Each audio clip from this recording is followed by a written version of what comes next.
club have plans to honour them. You said just then that sometimes club legends or big important players don't always get to leave the way that they maybe deserve. How important do you think it is in modern football, as fast-paced as it is, that we do get a chance, clubs do get a chance to, and fans to honour players who've been really good servants to clubs? Yeah, look, again, like I said, it's a little bit difficult because it's such a sort of dynamic world we live in where things change. There's no doubt that, if it wasn't for this game, at some point, after he sort of hung up his boots at some point, that Harry would get the acknowledgement of this football club he deserves. But, that's the nature of football. Things move pretty quickly, and, this time last year, as I said, he was playing for us, and then a week later he's going to Bayern Munich. So, but I think it is a good opportunity tomorrow for some, for the fans and for Harry to really enjoy, the occasion, and I'm sure, he'll get the right sort of acknowledgement and appreciation from a fan base that, adored him as one of their own. You were a bit short in a couple of positions last season, and for example, centre-back, which you addressed in January. How injuries that were suffered by important players, key players last season, have those impacted your kind of recruitment policy, transfer policy this summer, as well as sort of being numerically short in some positions as well? Yeah, look, as I said, that was pretty glaring last year, that when we had disruptions, be it injuries and some of them were self-inflicted with suspensions, that really struggled to maintain performance. And as I said, we signed Radu in January, which I think helped us enormously in terms of just making sure we've got really good sort of centre back options, irrespective of who starts. And some of our players, sort of hopefully having been through a season with us of the way we train, the way we play, are going to be more robust this year. So, and hopefully we can rotate a little bit more in terms of the starting lineup to protect some of them. But there's no doubt that what we've tried to do is this year is make our sort of squad more sort of resilient and more able to sort of tackle the challenges we're going to have. And you did say that the club will continue to be in the transfer market in the next couple of weeks before the deadline. How do you feel that your squad is shaping up at this point in time in the season? Yeah, we're in a decent position. I think there's been, hopefully, and there should be, because we're still a very young group, that there'll be improvement in even the guys that did very well last year.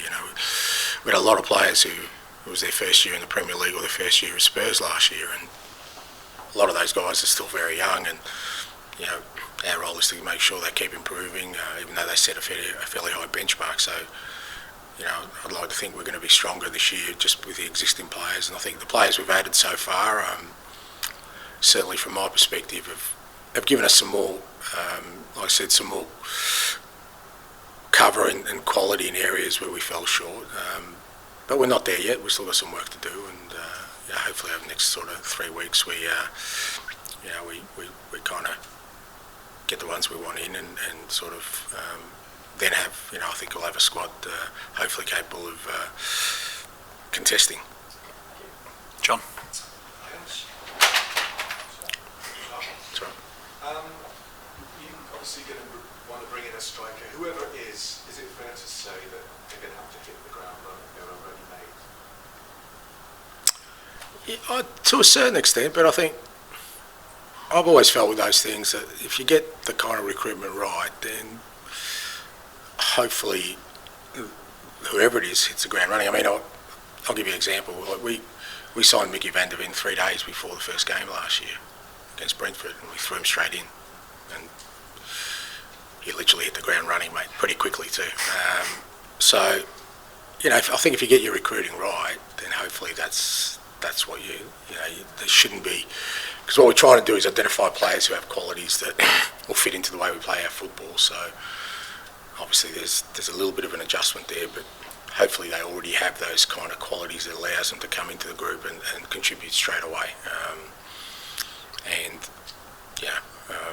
I think that's my expectations when we sign someone, that they, for all intents and purposes, they'll be ready to contribute from the moment they arrive. Is it also helpful that, obviously, that following Harry Kane is almost an impossible job? Is it helpful there's been a whole season of no Harry Kane? Is that going to take a bit of weight on the shoulders of whoever comes in to lead this line?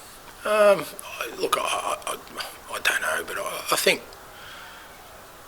I think we showed last year that we were still, a fairly threatening team going forward, even without Harry, obviously.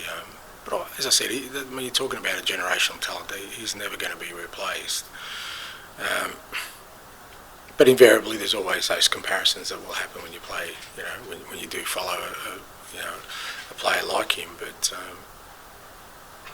I think it's pretty evident from, people would have seen last year, the way we play is we're never going to be reliant on one player to sort of, fill that breach in terms of goals. We're a team, hopefully, that, when we're up and running, we can score from many different areas, through many different avenues, and hopefully that, whoever the striker is, that is playing in our system, is a beneficiary of that, but also a contributor to it.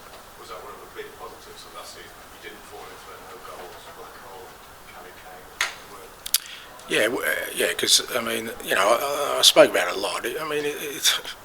It's a fairly sizable hole to breach, and I'm sure it got referred to a lot more if we had struggles in front of goal. So there's no doubt about that, and the fact that it wasn't mentioned as much as it could have been probably suggests that we did a pretty good job of collectively as a group making sure that we were still a kind of a threat in that attacking third. Is it fair to say that the reason you let him go was because obviously a very experienced, very good, high-quality defender? He's just not a highlight of the No, not necessarily. I've spoken about this before. Like, when you come in, and when I came in, certainly there was a need for change. You can't have change if I just kept all the same players together. There's a reason I came in, and I think that there was a sort of group of players, core group of players there who had gone very, very close to having the ultimate success at this football club. Champions League final, league runners-up. But I thought it was coming to the end of a cycle. And when it comes to an end of a cycle, you have to make those decisions. Now, Eric was coming to the last year of his contracts. The first thing you do as a manager, or I think you do as a manager, is, well, what are things that are changeable? And, you kind of look at contract situations. Okay, we had Hugo, we had Eric in the last year of the contract. The other guys, coming in the sort of second last year of the contract. Okay, well, there's some opportunities, because if I don't move players on, I can't move players in. So it's not always a judgment on a player. It's more change. We needed to change, and I needed to move some guys out to create the opportunities to bring in Mickey van der Ven, Destiny Udogie, to get more game time for Pape Sarr, to do all these things that we needed to do. So, it's not always a reflection on the player or their inability to sort of play my system. It's just change was needed, I felt. Are you hopeful that you can get Solanke in time for the start of the season? That would get me into that era of speculation, mate, which is very, very fraught with danger, so I won't go in there, mate. You get the impression it's a long way down the line. Well, look, it used to be, right? It used to be in your profession that you guys used to sort of double and triple source things before you actually... But it seems these days that doesn't exist, mate. People just can throw out any name, and I've got to be up here saying, Tottenham are interested in Neymar, and I've got to come up here and say, yeah, well, no, actually, probably not at this stage, where he's at and where we're at. So, like I said, I think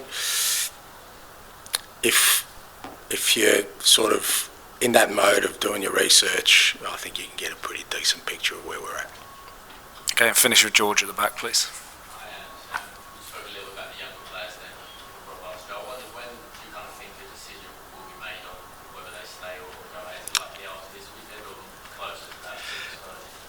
Depending, it's all kind of on an individual basis of guys who, I think, okay, definitely we need to get them some game time, and there's a couple in that boat who definitely need some game time, so they'll probably happen earlier. Others, we might wait a little bit, because like I said, until we know exactly who's out as well, and that can happen right up until the end of the window. I mean, last year we had players leave after the window closed because certain markets are still open. So it'll be on an individual basis. Some will make a decision earlier, others will kind of leave until the back end of the window. It's a big weekend for the Mighty Boys, going to turn 17 on Sunday. I mean, how kind of conscious are you of being excited about what he's doing at such a young age, whilst also trying to keep it in an expectation of it? Well, you know, I mean, I think that's something that, you know, Mikey, and fair to say, you know, it's incredible that he's 16, now turning 17. You know, he handles really well, and you know, it's kind of part of the process of you know, when you're a young footballer, if you're going well, is how you handle all those things. We can't protect him from all of it. But he's been great. You know, we brought him into back into last year, into the first team environment. He had some injuries earlier in the year, but every time he played, whether it was with the 18s or 21s, he had an impact, and we're keen to have a look at him from a first team environment. So, and when we brought him in, you know, like I said, for a very young guy, he adjusted really quickly. You know, just the coaches, but the players, you know, their respect as well, which is a big thing, you know, in a first team environment. And you know, he's come back. You know, he obviously looked after himself in pre-season and off-season. He came back pre-season. He's done really well. You know, he's done well in the games. He's done well at training. And you know, it's great for this football club that, you know, he's somebody who's come through our academy and is already showing great promise. But he is still a young man, and he's still got some challenges ahead, obviously. But yeah, our role within that, like I said, is just to have the best possible environment for him to be the best footballer he can be.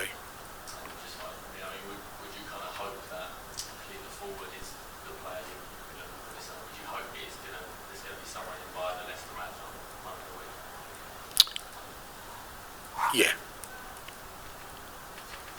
Okay, thank you very much.